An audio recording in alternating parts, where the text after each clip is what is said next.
नमस्कार, स्वागत आपका। मैं हूं आपके साथ Manuraj Saxena. PM internship scheme को लेकर एक बड़ा अपडेट सामने आया है। या यूं कहें कि युवाओं के लिए एक बहुत बड़ी खुशखबरी आई है। अब हर महीने युवाओं को मिलेंगे 9,000 रुपए। पूरी खबर आपको हम बताते हैं। पीएम इंटर्नशिप स्कीम में बड़ा बदलाव किया गया है।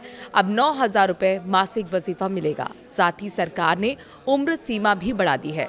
सरकार का फोकस रोजगार और स्किल डेवलपमेंट पर है। सरकार ने प्रधानमंत्री इंटर्नशिप योजना में बड़ा बदलाव करते हुए युवाओं के लिए इसे और आकर्षक बना दिया है। अब इस योजना के तहत इंटर्नशिप करने वाले उम्मीदवारों को हर महीने 9,000 रुपए की वित्तीय सहायता मिलेगी, जो पहले 5,000 रुपए थी। साथ ही पात्रता मानदंडों में भी ढील दी गई है, जिससे अब अंतिम वर्ष के स्नातक और जो पोस्ट ग्रेजुएट स्टूडेंट्स हैं वो भी आवेदन कर सकेंगे। उम्र सीमा को बढ़ाकर 18 से 25 साल का कर दिया गया है। सरकार का लक्ष्य है कि ज़्यादा से ज़्यादा युवा पढ़ाई के साथ साथ व्यावहारिक अनुभव हासिल कर पाएं और रोजगार के लिए बेहतर तरीके से तैयार हों। कॉर्पोरेट मामलों के मंत्रालय ने प्रधानमंत्री इंटर्नशिप योजना यानी कि PMIS में महत्वपूर्ण बदलावों की घोषणा की है, जिससे युवाओं को रोजगार से पहले व्यावहारिक अनुभव प्राप्त करने के बेहतर अवसर मिलेंगे। योजना के तहत अब इंटर्न को प्रति महीने 9,000 रुपये का वजीफा मिलेगा। इसमें 90% राशि सरकार द्वारा वहन की जाएगी। पहले ये राशि 5,000 रुपये प्रति महीने थी। इसके अलावा इंटर्न को 6,000 रुपये की अतिरिक्त वित्तीय सहायता 2 किस्तों में दी जाएगी। उम्र सीमा में भी बदलाव किया गया है। सबसे अहम बदलाव पात्रता मानदंडों में किया गया है। अब 18 से 25 साल की आयु वर्ग के उम्मीदवार इस योजना के लिए आवेदन कर सकते हैं, जबकि पहले ये सीमा 21 से लेकर 24 वर्ष की ही थी।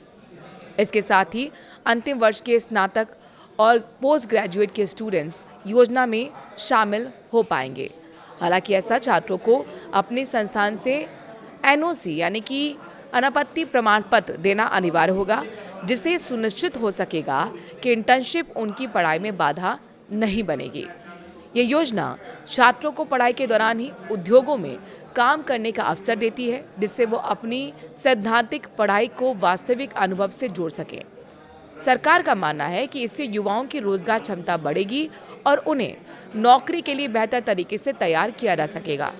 योजना को राष्ट्रीय शिक्षा नीति यानी कि NEP के लक्ष्यों के अनुरूप तैयार किया गया है, जिसमें अनुभव आधारित शिक्षा और इंडस्ट्री एक्सपोजर पर जोर दिया गया है। इसके तहत ग्लोबल कैपेबिलिटी सेंटर्स यानी कि GCCS, नवीनीकरणीय ऊर्जा और सेमीकंडक्टर जैसे उभरते क्षेत्रों को भी शामिल किया गया है। इस खबर को देखकर आप क्या कहना चाहते हैं? क्या इस तरीके की और स्कीम्स सरकार को लॉन्च करना चाहिए ताकि युवाओं के लिए रोजगार के अवसर पैदा हों? क्या आपको इसका फ़ायदा मिल पाया है? कमेंट के जरिए अपनी राय ज़रूर रखिए और ऐसी खबरों के लिए हमें लाइक करना बिल्कुल मत भूलिए। साथ ही ऐसी खबरों को शेयर भी कीजिए। नमस्कार।